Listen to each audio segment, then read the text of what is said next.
Bonjour Pierre Aski. Bonjour Jérôme. Vous nous parlez de réconciliation entre deux pays d'Asie. Oui, ça peut sembler dérisoire, mais dans un contexte géopolitique explosif, c'est un acte potentiellement majeur. Le président sud-coréen Yoon Suk-yeol a fait hier un geste de réconciliation en direction du Japon, son ancien colonisateur entre 1910 et 1945, avec lequel les relations restent tendues. Le dirigeant sud-coréen a profité de la commémoration d'une date clé de l'occupation japonaise, le 1er mars 1919, pour faire cette déclaration sans ambiguïté.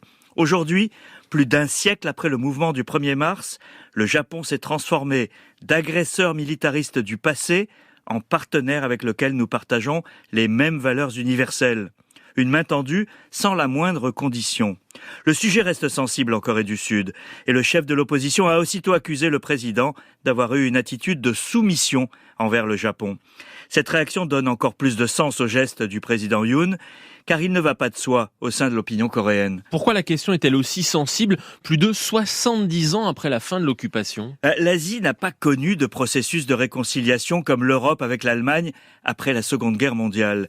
Les divisions de la guerre froide et l'ambiguïté d'un Japon toujours dirigé par le même empereur après sa défaite ont empêché de surmonter les séquelles de la guerre. Il a beau y avoir eu des réparations financières avec la Chine comme avec la Corée et des relations politiques et économiques poussées, il en faut peu pour réveiller les tensions mémorielles. En Corée, la question de l'indemnisation du travail forcé, mais surtout celle des femmes de réconfort, comme on appelait la prostitution forcée auprès des soldats japonais, n'ont jamais été totalement réglées. Ajoutez-y des conflits territoriaux autour de la possession de certains îlots, et vous avez une équation insoluble. C'est d'autant plus paradoxal que la Corée du Sud et le Japon sont deux alliés des États-Unis, qui abritent des bases américaines et ont les mêmes intérêts géopolitiques. Alors est-ce la raison de cette ouverture ?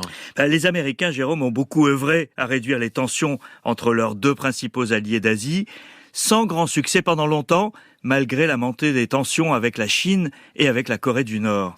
Mais dans le climat de guerre froide qui s'installe en Asie et qui menace en permanence de dégénérer en confrontation, Séoul et Tokyo sont inquiets.